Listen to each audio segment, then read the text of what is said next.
We're in a 2008 Honda Ridgeline. We're going to do a remote starting system that activates from the OEM remote. The system is not plug and play, it's simplified semi-plug and play from warmcarnow.com. The year group that this will cover is the 2006 through the 2014 Honda Ridgeline. I'm going to get started with the installation. We're going to disassemble the vehicle. I'm going to go ahead and pop the side panel. Remove the Phillips screw located in the side.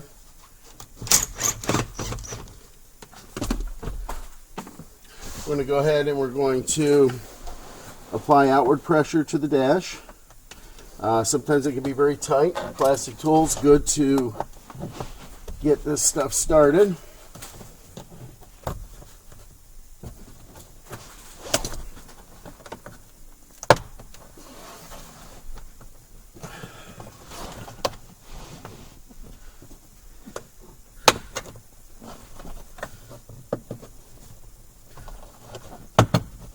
I'm glad this one's tight. I can show you what it's like.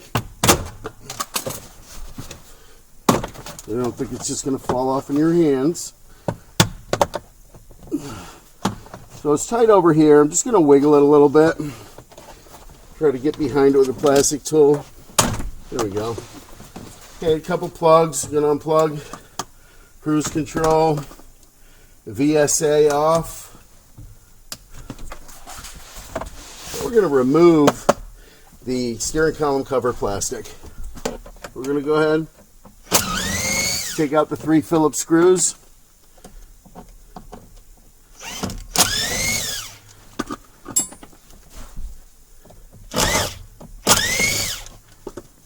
At this point, we're going to go ahead, drop the wheel down. I like to put pressure on the seam with my thumb. I'm going to put pressure on the seam and pop the column. What I try to do first is just press here with my thumb. And you see the plastic wanting to spread. We can go ahead, we can take our plastic tool also, put it behind here. At the same time, we apply pressure at the seam. So I'm going to set the camera down and I'm going to show you. I'm just going to put a little pressure this way and pop the seam with my thumb. We've got this side off. Go ahead and just get the plastic tool in here, turn it. We've got this side off. Now we're going to apply pressure to this side seam, and we've got the top completely off. We're going to go ahead and we're going to spread the column out, the plastic out, and slide it over the ignition switch. First thing we're going to do is locate the ignition harness. It's located right here. We're going to follow it down. We're going to make our connections right in here, just past where the plastic cover is going to be, where we can access the harness pretty easy. So I'm going to go ahead and I'm going to remove the loom from this section of the wire.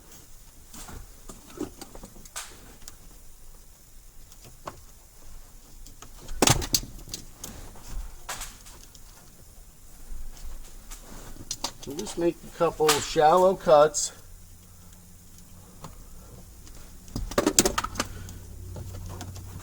I'm going to do that on both sides. So kind of, go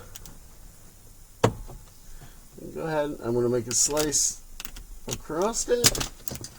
And I can go ahead and I can pull it off like that. And we just have a small section that's removed. I'm going to use 4 of the 5 wires here. The only one we're not going to use is the white and black. We're going to push that one to the side. So we're going to use the white, the black yellow, the yellow, and the black white. I'm going to be using Posi-Tap connectors. Connector works without any tools. Very good connector. You unscrew the connector. You place this groove over the wire, you screw the connector back together. There's a pin in there. Pierces the wire, provides a connection point. You then loosen the collar, put your incoming wire in, tighten the collar back up, and you've made your connection. First wire we're going to do, white wire. Very fat, barely fits in the posi tap, but it will fit. So I'm going to go ahead, I'm going to put the white wire in the groove, and I'm going to put the posi tap back together.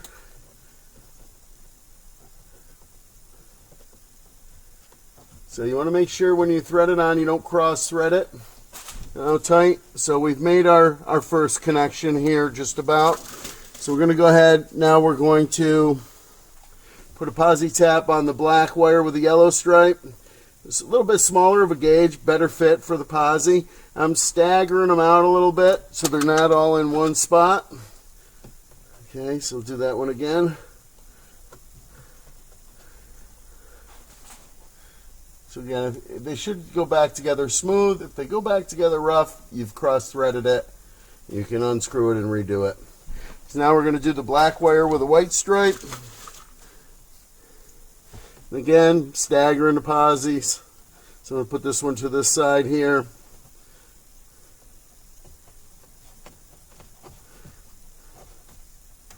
Okay, now we got one last one. We're going to do it on the yellow here, yellow wire.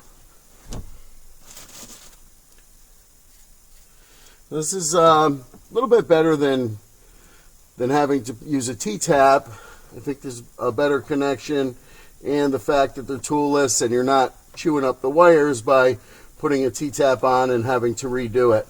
These are reusable. You can take them off and you only have a little pinprick in the wire. So we've got the main harness wires tapped. We're going to go ahead and we're going to plug in our ignition harness wires. So our first connection is the 12 volt power, which is white. We're going to go ahead, we're going to strip about 1/8 to 1/4 of an inch of wire. If you buy the kit from me, I pre-strip this, so you just pull off the insulation and you're ready to go. So what we're going to do is we're going to go ahead, we're going to locate the white wire tap. We're going to loosen the collar on the posi tap. We're going to slide our wire in. It's going to bottom out. You're going to push it in. It's going to go in a little bit deeper, and we're going to tighten the collar. And our connection is made. We're going to pull on it. We're going to make sure it's in there tight. So the next one we're going to make is our ignition connection, which is our pink wire here. And we're going to go to our black wire with the yellow trace. We're going to loosen the collar about 2 turns. We're going to go ahead and insert our incoming wire. It's going to bottom out. We're going to push it in deeper, tighten the collar down, give it the pull test. Next, we're going to do our starter wire, which is black with a white stripe. We're going to loosen the collar, take our yellow wire here from our device, pull off the insulation. This was pre-stripped. I did not just bite that off. We're going to slide it in, push it in, tighten down the collar. Now the last one, our accessory wire, solid yellow, is our orange wire from our device. We're going to go ahead, pull off the insulation, slide our incoming wire in.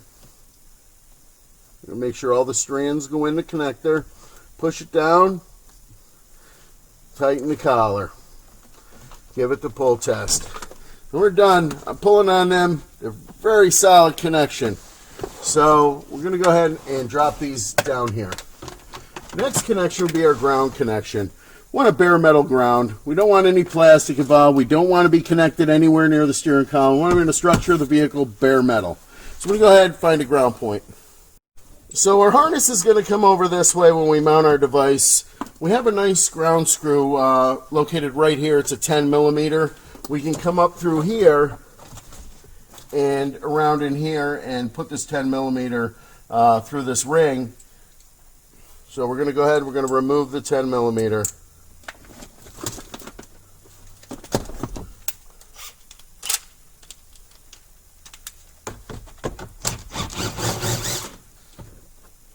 Oh, there's already a ground here, so we got to make sure we don't forget to put that ground back. That is for something in the vehicle that's important.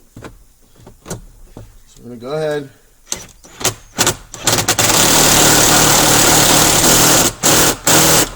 and run it back down. Our system is grounded. We're going to go ahead and move on to the next step. So with the secondary harness, we're going to make a few connections here at the immobilizer. So there's two green plugs. We're going to be using this green plug here, not this plug. So there's a clip on the top. I'm pressing the clip, sliding the plug out. Plug our immobilizer in.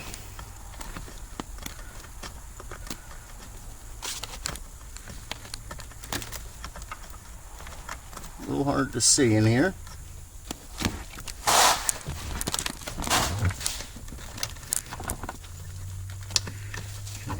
We've got our immobilizer plugged in.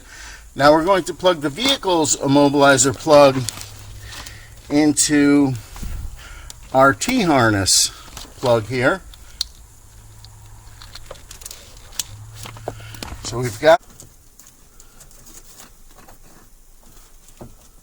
So when we zip this, we're going to use this right here. We're going to put our wires comfortably up in here. We're going to make sure that we're not in any paths of the screws. We have screws going back in here, here, and down here. So when we zip this up, we're going to keep that into account, and we're going to zip the wires nice and neat right along this harness, and then we're going to jump over to this gray harness and zip to that. So I'm going to go ahead and I'm going to move on to the next step. Now I'm starting with the required connections. There are also two optional connections that are up in the steering column that I'm going to come back to, the horn and the parking light connection. But for now, we're just doing what is required to make the vehicle remote start. Okay, so we're under the dash now. We're looking at the fuse box, BCM assembly, whatever this is. Here now, we're going to be dealing with this plug. We're going to make a connection and an interruption here. It's going to be a little tight because this is very short here. So I'm going to go ahead, I'm going to plug both of these plugs so I can get at the harness a little better. Clip on the bottom. This one's a little tight, so I may use a pick tool or a screwdriver to pop the clip up while I pull out on the harness. So we'll go ahead and we'll get that. Now in order to get a little bit of room on here, we're going to go ahead and we're going to remove some of the loom. So we've got both plugs unplugged. It gives us a little bit of room. If you're comfortable removing the loom and working on it, you know, with just this short piece, fine. If not, there is a clip that clips this harness into the fuse box assembly. So I'm going to go ahead and we're going to pop the clip out of the fuse box here. Now we'll have a little bit extra room. You can pull this harness up and come out the dash with it if we want. Or just have a little bit more. It's not really that comfortable there. So I'll probably wind up just pulling it back here and making our cut here. So we're going to go ahead, we're going to get rid of this loom so we can get at the wires.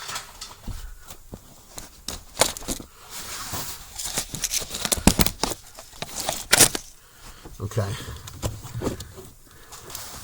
so I'm just going to go ahead, I'm going to run the knife down just through the loom, not into the wiring harness.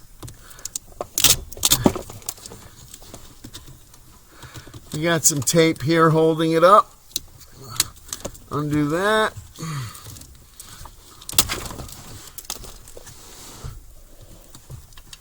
Okay. I'm going to pull these back like that. And pop this tape. Get rid of that.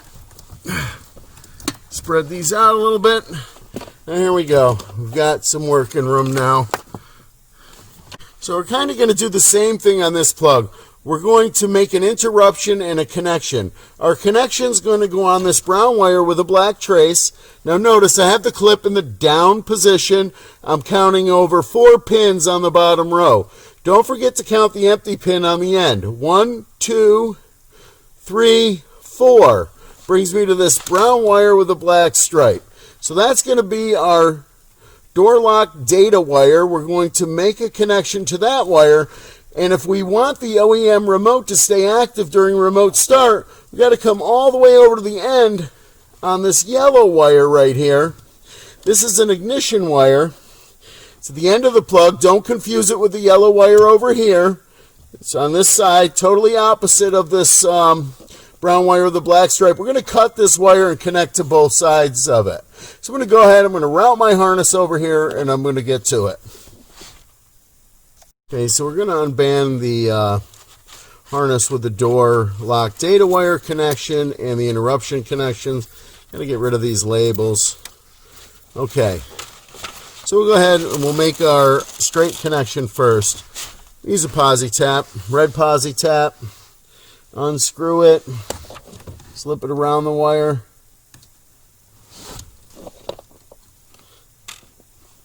And we're going to go ahead and screw the tap back together. Loosen the collar.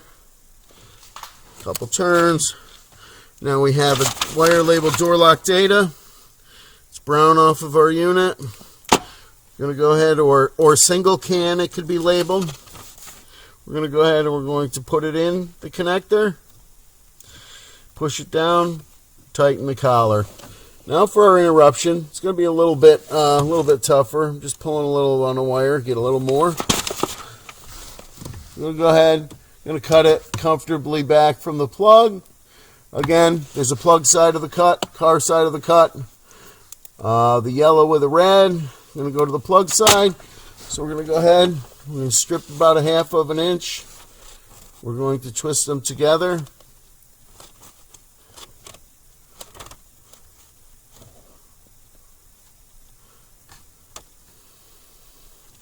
Now again, this is just the wire nuts are to keep this job toolless. You can use any connection means you think is better. You want to strip and wrap, solder, knock yourself out. So we're going to go ahead, strip about 1/2 on that. Up here, this is the only connection that's going to be a little bit tight to get at. So we'll go up here, strip about 1/2 inch. So I'm not cutting the video and coming back to it already done like some people. I'm actually showing you what it takes to do it.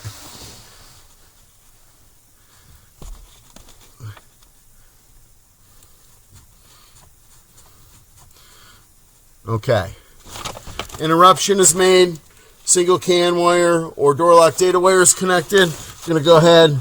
I'm going to just get this harness back on the other side of the brake release cable where it was originally. And now you could tape that harness back up, put the loom back on, test it, whatever you want to do. We're going to plug them back in. Now we can go ahead and we can program our unit, get it operational, and then I will go back through and I will do the optional connections up top. We're ready to pair or program our Evo to the vehicle.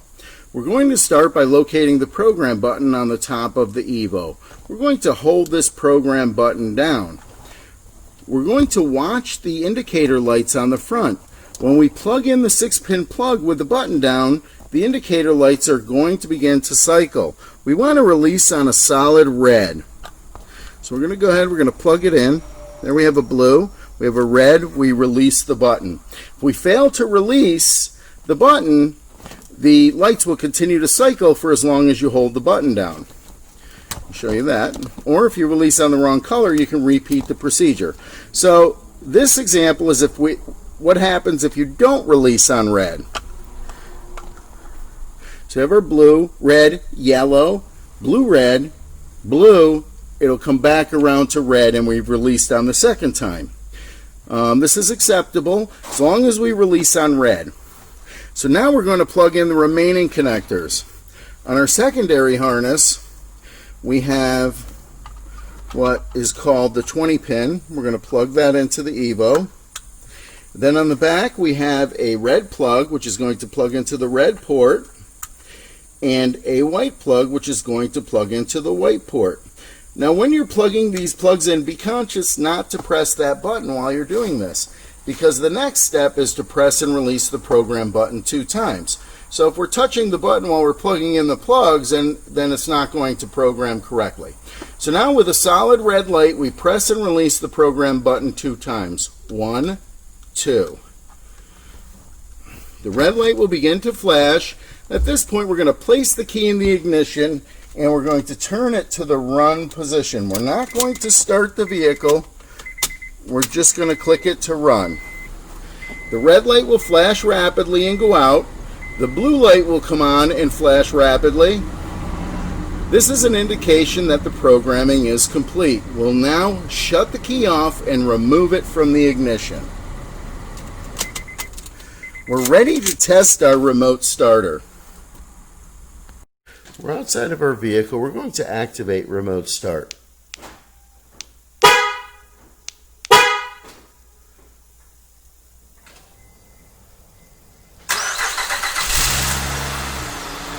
Now, we have not made any connections to the parking lights of this vehicle. So I don't know if your vehicle will behave the same way. It's like he has some kind of custom lights in there. So we're going to go ahead and I'm going to show you where the parking light connection and the horn connection is. We can go ahead and we can turn the vehicle off. And we're going to go back inside. To connect the parking lights, we're going to go to the parking light switch or the headlight switch here. Reach up, we're going to unplug the headlight switch. So we'll have a cargo lamp plug here. We're going to go ahead, we're going to unplug that so we can pull the harness down. And we have both unplugged. You go ahead, we're going to remove some of this tape.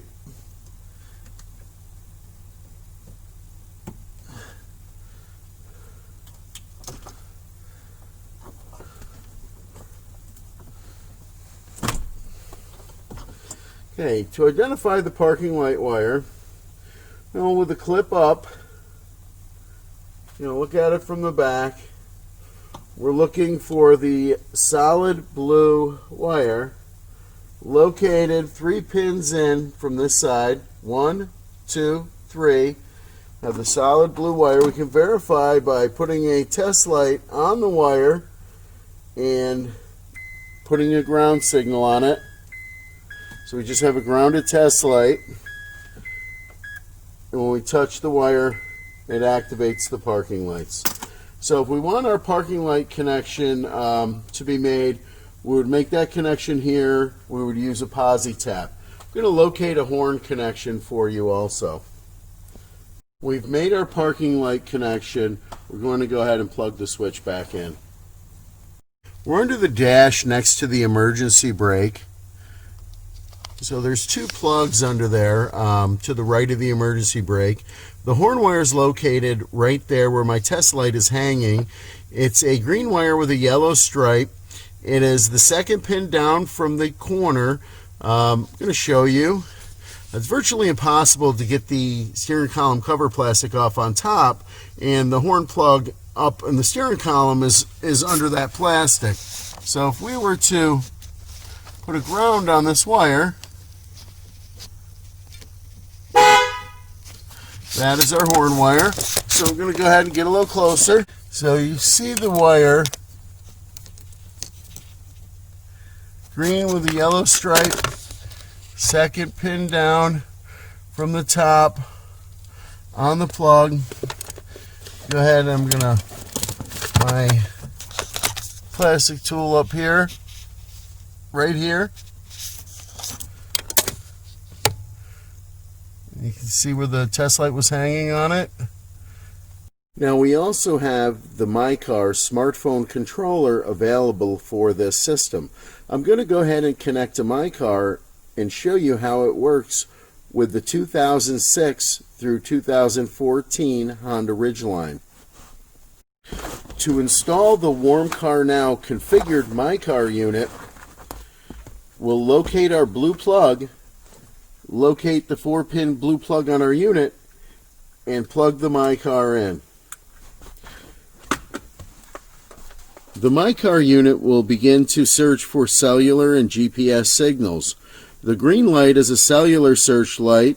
The red light is a GPS search light. We're going to let the MyCar acquire a signal. Now, if you've purchased this from me, you would now go and download the app install the app on the phone, and you'd be ready to use the MyCar controller. I'm going to show you how it works from outside the vehicle. We have the MyCar app downloaded, installed, and running, and we're outside of the vehicle. We're going to go ahead and we're going to send a lock command.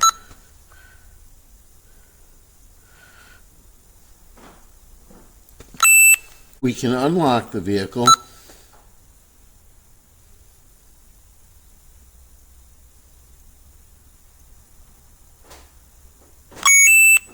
We can start the vehicle.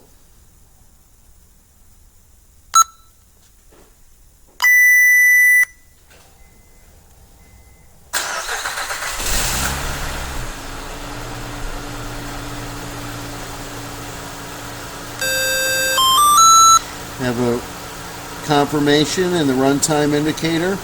We can shut the vehicle off.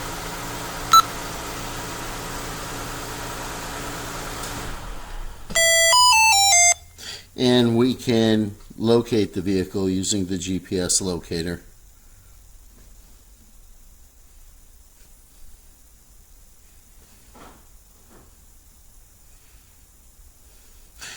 So our GPS signal is a little weak inside this building, but that is the location of the vehicle.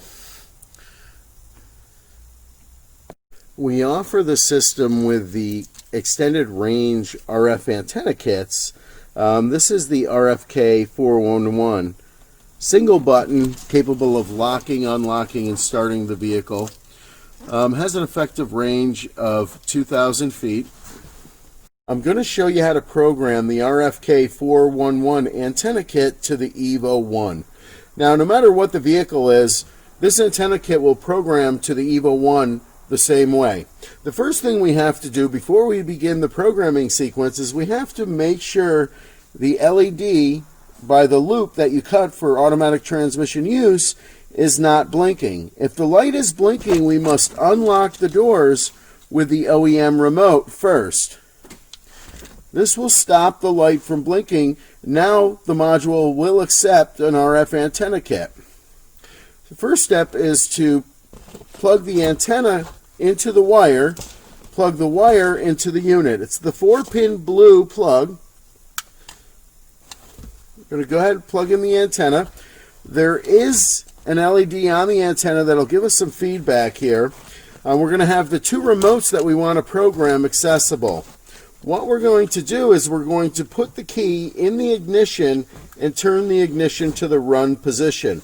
We're going to be watching the LED inside the unit for feedback while we program the antenna kit. So we're going to go ahead and we're going to put the key in, turn the key to run. Within a couple seconds, we want to press and hold the program button until the LED starts flashing rapidly inside the device. We then let go of the button. Now we press and release the program button 5 times. 1, 2, 3, 4, 5. Now we want to press and release the brake pedal. And we want to take a first remote that we want to program, and we're going to press and hold the button for approximately 12 seconds. The blue light's going to come on. The blue light will turn off. The blue light will turn back on. At this point, we want to let go of the button. And you'll see the Evo has accepted the remote. And watch this light when we repeat the same procedure with the second remote. So we're holding the button down. The light's going to go out on the remote. It's going to come back on. And we're going to let up on the button. When this happens, watch the red light by the loop. It's going to accept the remote. Now we're going to shut the key off and remove it from the ignition. At this point, our remote is programmed and able to control the vehicle. To properly test locking and unlocking of the vehicle, we must close the doors of the vehicle. I'm going to show you from outside. Okay, we have our RFK411. We're going to go ahead and we're going to lock the doors. Then we're going to unlock the doors. We're going to press twice to unlock the doors. And now we're going to start the vehicle. We're going to press and hold.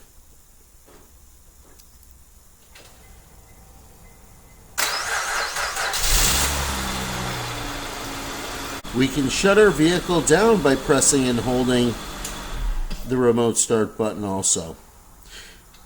The 411 kit is a one-way remote. It will not provide feedback back to the remote. We offer several antenna kit upgrades. No matter which one you use, you always retain the ability to start the vehicle from the OEM remote.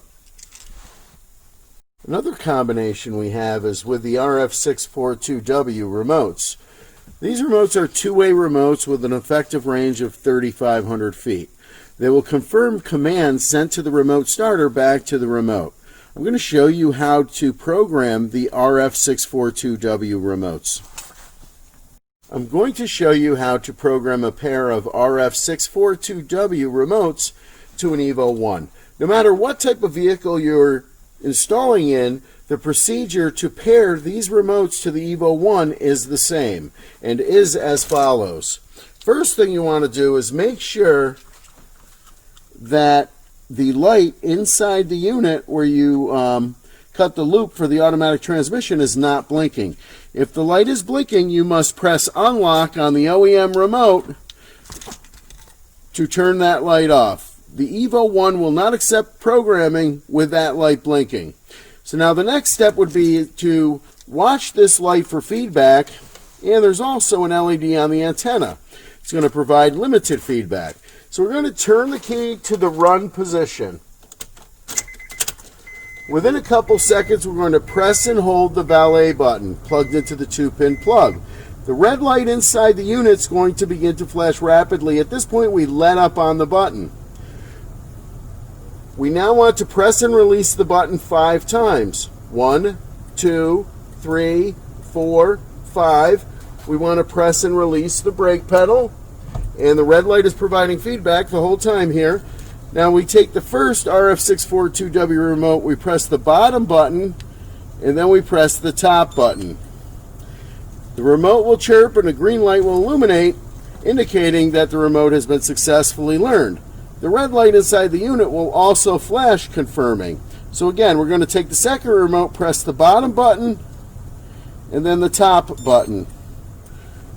Both of our remotes are programmed. We can now shut the key off and remove it from the ignition. At this point, we can close the vehicle and test our remotes. We're outside the vehicle with our RF642W two-way remote. We're going to go ahead and we're going to send a lock command. Now watch the LED light up here. Whenever we send a command, it's confirmed with flashes of the light and chimes from the remote. So we're going to go ahead and we're going to send a lock command. Vehicle has locked and we've received our confirmation. We're going to do unlock now. Okay, now we're going to start the vehicle. Going to go ahead and press and hold the second button up. Received our confirmation. Vehicle started. Now notice the light. We're going to get a blip of the light every few seconds here, letting us know that the vehicle is running. It should happen again. It's waiting for the blip.